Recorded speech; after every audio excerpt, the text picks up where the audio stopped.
Hey guys, welcome back to Home Built, and in this episode we're going to finish off the engine and gearbox mounts for the Alfarrari.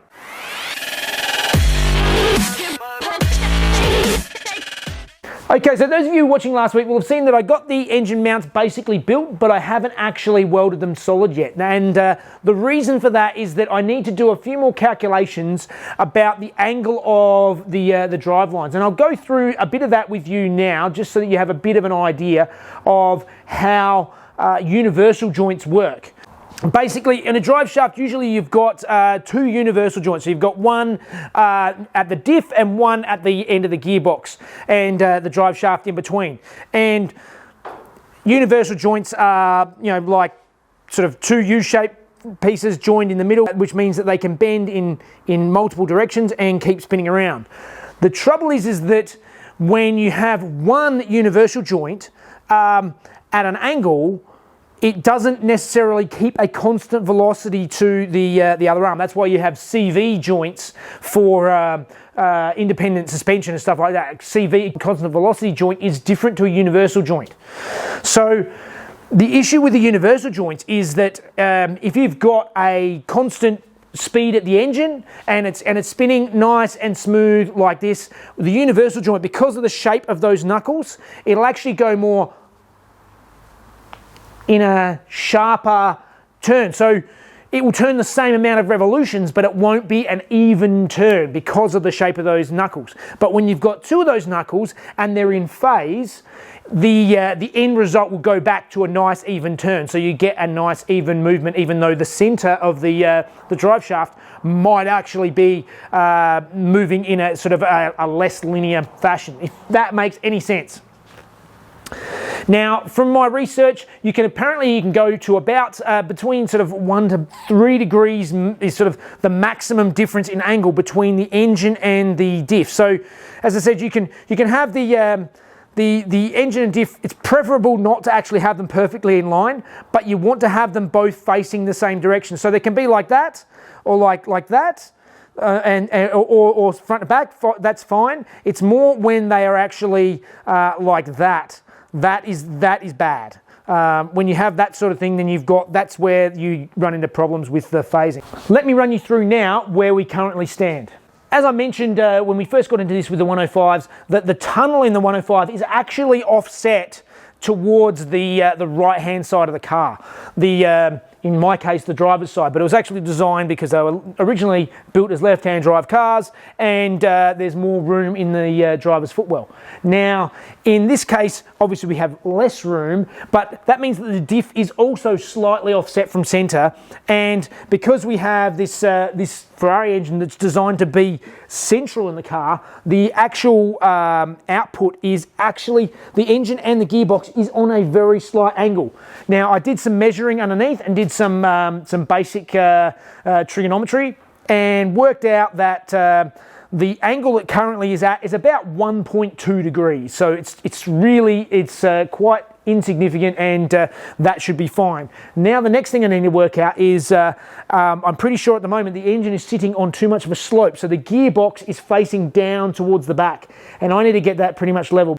Now the output of the diff on these cars, which is what I'm actually going to be reusing and rebuilding, I'm going to be improving suspension and other things, but they're actually a pretty robust factory LSD that I have for this car. So that output is basically perfectly square and level with the body of the car. So I need to try and get my engine as level as possible so that it meets up with the diff. So let's see what we can do.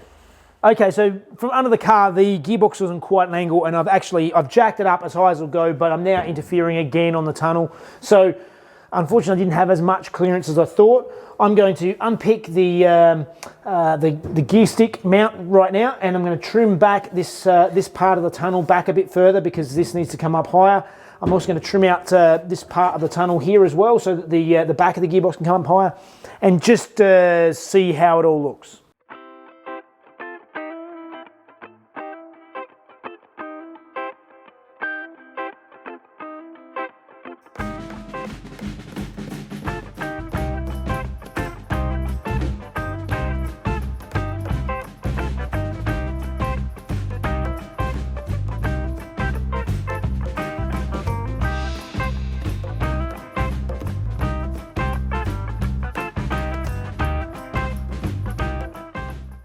So I hacked everything up and managed to get the gearbox nice and level. Basically, I was using this flange on the gearbox, which runs along the seam of the center of the box. So I'm using that as my level face, and I'm using my level and leveling that up with the sills of the car, which are as close to level of the car as I can get.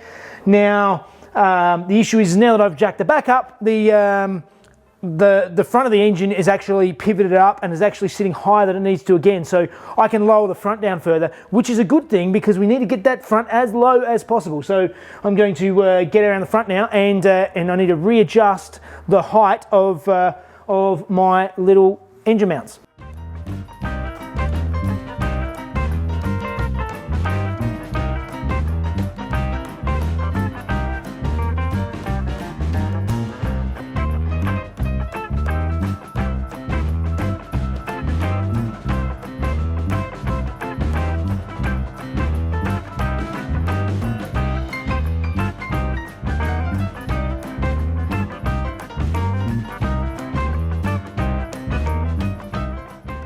Alright, so after a lot of playing around, I've managed to get the engine in and get it super low and nice and far back in the car. I've also managed to get the engine nice and level with the chassis of the car. It's all nice and even and level all the way. And then I've also checked the gearbox is nice and level with the sills of the car. So it's all nice and level and square and neat and tidy, which means I can now tack it in.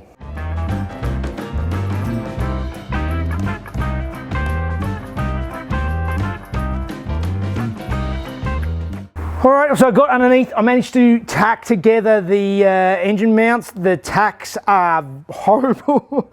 Hopefully they will hold well enough to get the engine out without them breaking, and then I can actually weld it up nicely. It's just managing to get into those tight spaces is quite difficult. So let's undo the bolts now on the engine mounts, and then we should be able to lift the engine up and take the engine mounts off, and then I can actually weld them up properly.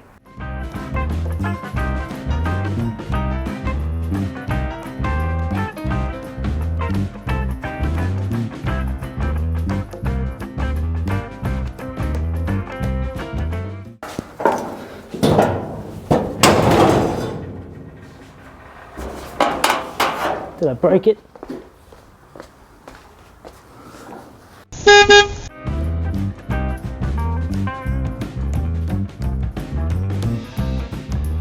Okay, well that backfired because when I lifted the engine up, the engine only got so high as the cutout, and that was not high enough to lift it out of the engine mount. So that is something that I need to consider.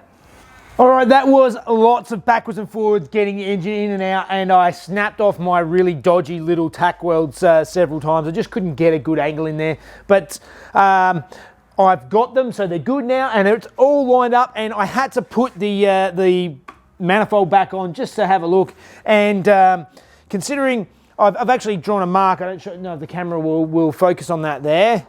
If you can see that mark there, that is actually where this will, once I cut the plenums down, that will actually sit. So the back of the plenums will be definitely underneath the bonnet line. There will be a bonnet bulge.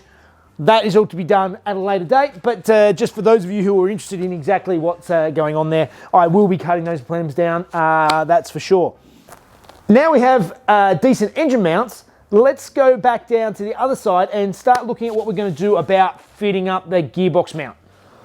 All right, so now we move on to the gearbox mount, and this is actually the factory Subaru gearbox mount. So it's a cast aluminium piece. It weighs nothing, and I had to actually go and get this. I got secondhand. Benny had one lying around, but this is actually from a brand new part from Subaru. It's the only place I could get one. I couldn't even get it online anywhere. The only thing I could find online are inserts that go in here to sort of stiffen this up, because it is quite flexible, quite loose from factory. So I think I might get one of those inserts to stiffen it up a bit, because that's got a fair bit of movement there. Anyway, this goes onto here and then bolts onto the gearbox. So I'm going to see if I can just reuse this and make up new mounts to bolt this part here to the chassis of the car. So let's start bolting it up and see what works.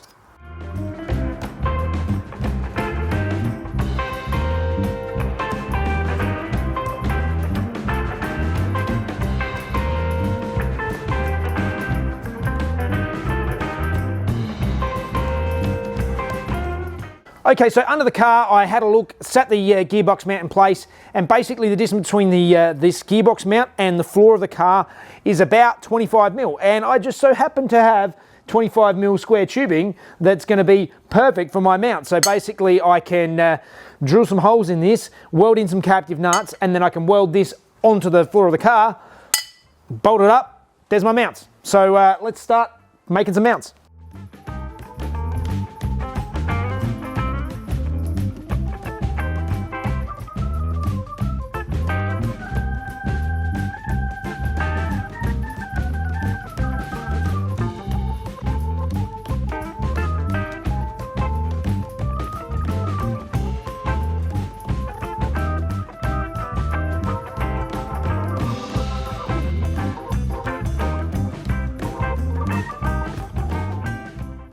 Okay, so there's some pretty horrible looking welding there, but it's sort of welding upside down, not very nice. But I'm going to do some extra reinforcing now to give it a little bit more surface area.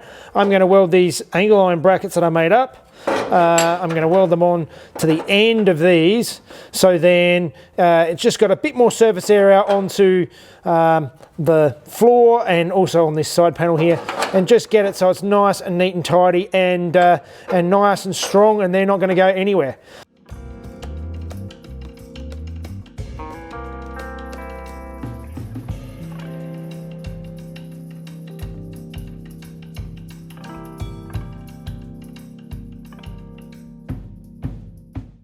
Okay, and you can see that I've now welded on these extra brackets on either side, sort of reinforcing my square tubing, so there's a lot more surface area. They're all welded together, so they're nice solid brackets. They're welded on here, they're welded onto this subframe support, so the whole thing is nice and solid now.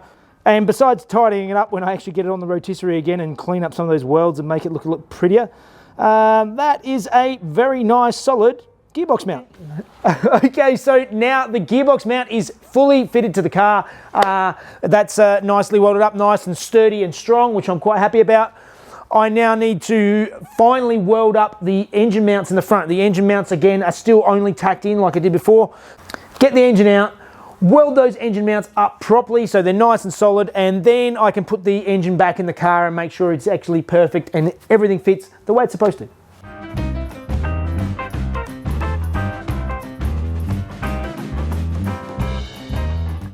Okay, so you can see here, I've got my engine mount out, and you can see the really horrible welds I did that just trying to reach in and get onto it.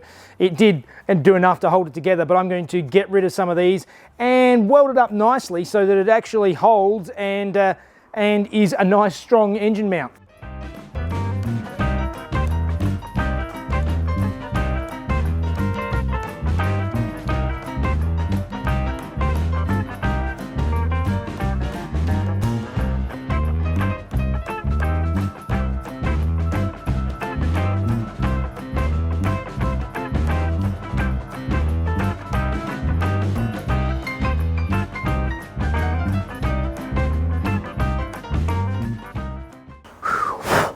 Oh, still hot, but they are looking quite decent, nice, solid engine mounts now.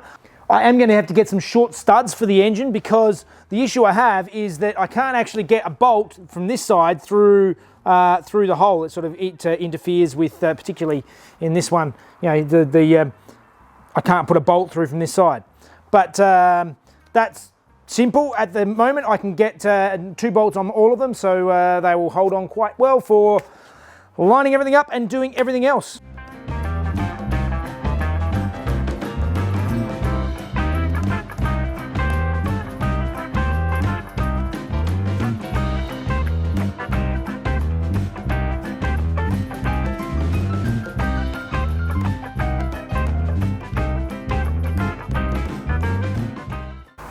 it doesn't really feel like I got a lot accomplished, but it was so much work pulling this engine in and out of the car all the time to line things up and just moving around and wrestling with the tight space. But it's in, and it's in its final resting place, which is where it's supposed to be. The gearbox is all mounted, it's all lined up nicely. We have nice drive shaft angles. Everything is looking really good. So I am very happy with the progress, and this is the basis that we need before we can move on and actually start building everything else around it. So that is actually all the time I have. So that means it's time for Fun Facts with Mrs. Jeff.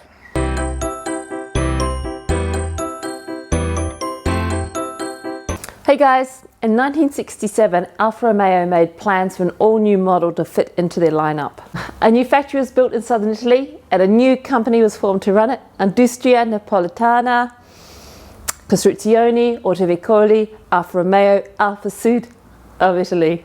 The Alfa Sud, meaning Alfa South due to the location of the factory, was released in 1971 and received much praise due to its modern styling.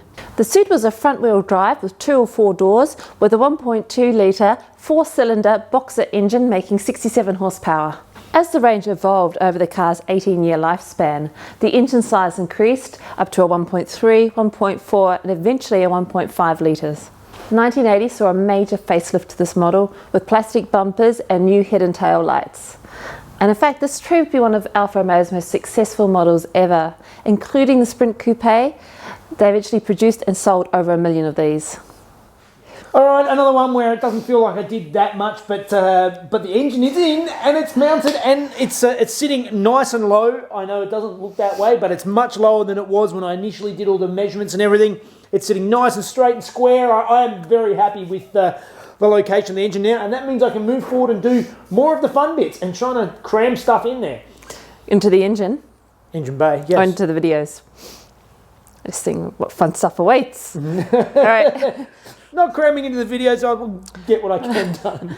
I hope you're enjoying it. If you are, please like and subscribe. It's really good to read your comments and see if you're enjoying the videos. Yes, and you can watch them a day early if you join us on Patreon. It really helps us out. Keeps me going on this crazy build that I'm doing. So yeah, join us there. And Instagram and Facebook, I can sometimes give little things online along during the week. So join us there too. All right, there you Bye.